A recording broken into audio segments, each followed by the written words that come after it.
Hi, everyone. Welcome to our home buying series. Today, we are with Chris Young, Spencer Nauman, and Marnie Eden of the Daniel Blatman team.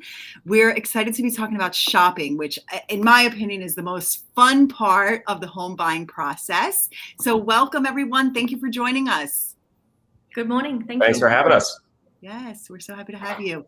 All right, we're going to just jump right in here because people really want tips about how to make the most of the shopping portion of the home buying experience. And it's very important to start with managing your emotional expectations. This can be a roller coaster ride. And so coming to you, Chris, tell us, how do you advise your clients in how to manage their emotional expectations of when they start the shopping process of the home buying experience? Well, so me coming from a finance background, I always look, hey, I tell them what are their wants, what are their needs, and kind of filter it down. And then from the next period, even if we find that it has all checks off the boxes, like right now we're at the market highs almost, right? Especially in certain areas like Brooklyn. And for my experience, like that just happened maybe last week, put an offer and the seller side, they wouldn't come down. So I went to my client, representing the buyer, is telling them, hey, like this is, if we go any higher than this, it's going to be a very emotional purchase because we're not thinking, right? You don't never want to overpay for something. Mm-hmm. So that's what our job as representing the buyer is, to really kind of set the expectation to, hey, you never want to overpay for something. If you overpay for something, the minute you resell in the next, say in 5 years, because you're not going to stay on a one bedroom forever, you don't want to be in the red. So yeah, setting that expectation and helping your client control that emotional part, even though it's the most beautiful apartment, is that. Yes. It's a great point, Chris. And like you said, in certain neighborhoods in Brooklyn, like if I have a client who's looking, dead set wants to be in Park Slope, sometimes you have to manage that. They might be overpaying just because that's how competitive it is out there. And you just need to let them know, listen, the market and the value out there may keep rising year after year, but something other crazy might happen in the pandemic and lifestyles switch and people want to go back to Manhattan. So it's definitely important to manage those expectations when you get to the offer stage of, listen, we need to be quick. We need to be aggressive. And there might have been some other people out there during a best and highest who've been outbid 4 times, and they're willing to overpay by 100,000. So it's just managing that expectation of what's it worth, what are you willing to pay, and how bad do you need to be here. Mm-hmm. Mm-hmm. When you think about home, there's nothing more comforting, ideally, than your home. So I can imagine people probably very frequently walk into a space and sometimes fall in love with it. How do you help them overcome, like, when they don't get it, or when they move too slowly and for that reason they don't get it? Like, how do you help them to bounce back, to keep moving, especially in a market where the market that we've been in, where there are multiple bid situations, highest and best. And a lot of times people are bidding on 4 or 5 homes before they finally get to the one that they accepted on. I think it's really just going over what that initial conversation is, right? So the wants and your needs, right? And just, even if we go see 5 properties, I say it's very highly unlikely where you're going to find 2 properties where it just checks all the boxes, right? And if it does check all the boxes, it still comes back down to, like, hey, in your gut feeling, my question is, like, in your gut feeling, when you sit down in the living room, does this feel like home? Because it checks all the boxes, and you can't just walk down and remind them of it, right? That's how I would approach it. I'll let my teammates kind of add in on that. Absolutely. The difference being that if you're purchasing, as opposed to a lot of first home buyers obviously are used to renting, where you can't change the space and the environment, you can't change the countertops, you can't add additional closets. If you're purchasing, that's the great thing, is you can make changes to make it feel more like home, or to become more of what you're looking for. Mm-hmm. Mm-hmm. Yeah. Spencer, were you going to say something? Oh, just going on, if one of my clients doesn't get something because they kind of been dragging their feet, and then, as we know, nothing is set in stone until that deposit is paid and the contract is fully executed. And you can only do so much with your clients. This is a huge purchase, oftentimes the biggest purchase in their life, and they don't want to feel rushed. And so sometimes I've found that you just have to let something bad happen before they can really, you know, learn for themselves. You don't want to feel like you're barking at them to do this and that. Sometimes you just have to let them fail and before they can really take it seriously. And that's a hard thing to do, I'm sure. As a former real estate agent myself, I remember knowing like, oh, they don't know what a good deal they're about to miss out on because they haven't seen enough maybe. And it's hard because you don't want to push them. You want them to trust you. And also, Chris, to your point about trusting your gut, I couldn't agree more. I mean, in my own experience, I've been dead set on a home that I was like, that is it, you know, made my offer. And then when I got there, because it was actually it was like a virtual tour, I was like, oh, this does not feel right. This is not right. And ended up finding something else that was not at all on my must-haves versus want-haves list. Like it wasn't what I was thinking. So sometimes you just have to see things that you're not even thinking about. Okay, let's actually jump to the must-haves versus nice-to-haves lists. Marnie, can you walk us through a little bit of that? How you have your clients think about putting this kind of list together? Absolutely. So we have a really, really in-depth conversation with our buyers. The reason for the move, and then what their lifestyle may look like for the next 3 to 5 years. So we like to plan with them to make sure that they are best protected in the market as well. So it could be minimum 2 bedrooms. It could be I really, really want an open kitchen because I love to entertain. Or how much work are you prepared to do to it? Are you prepared to fix something up to make it more in line with your personal style? So we go through all of that and it's like, well, I would really, really like private outdoor space, but I would be okay with a communal rooftop, or it's okay if it doesn't, if I'm maybe near Central Park. So we really, really figure out what are the non-negotiables versus the nice to haves. Okay.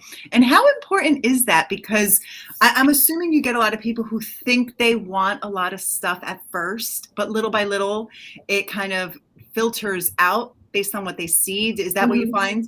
Absolutely, yeah. And everything, unfortunately, in the city is a compromise, no matter what price point you're at. You know, location can't be changed, but maybe you can change the aesthetics of the interior of the apartment. Some of the more amenitized buildings may have higher monthly carrying charges, so it's figuring out, you know, which side of the equation you'd like to be on. I think a lot of our job early on when we're getting a new client is we're almost like therapists in that it's on us to get these people to think about things that they haven't necessarily considered and to pull out information that they're not willingly giving or just haven't thought about.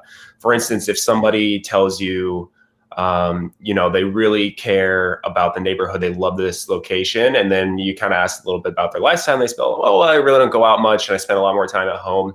You might realize that if they want to be, you know, in meatpacking, they might be willing to go a little bit further west, further from subways and stuff, just because if they're never going to leave their house, they might want something with a little better light, a little bit more space that you might not get in one of those super trendy neighborhoods. Or, you know, if they like to cook, all of a sudden I know having nice kitchen appliances is going to be very important to them, whether they like it or not. Or if they like to entertain, maybe the bedroom doesn't need to be as huge. It's more about the common space, things like that. Exactly. And I think we often find that once we start to get out to see places, the list of nice to haves and non-negotiables does refine. You know, maybe the walk up is no longer an option. We only want elevators. So once we get to touch and feel space, we often find it's much easier to kind of establish exactly what somebody's after.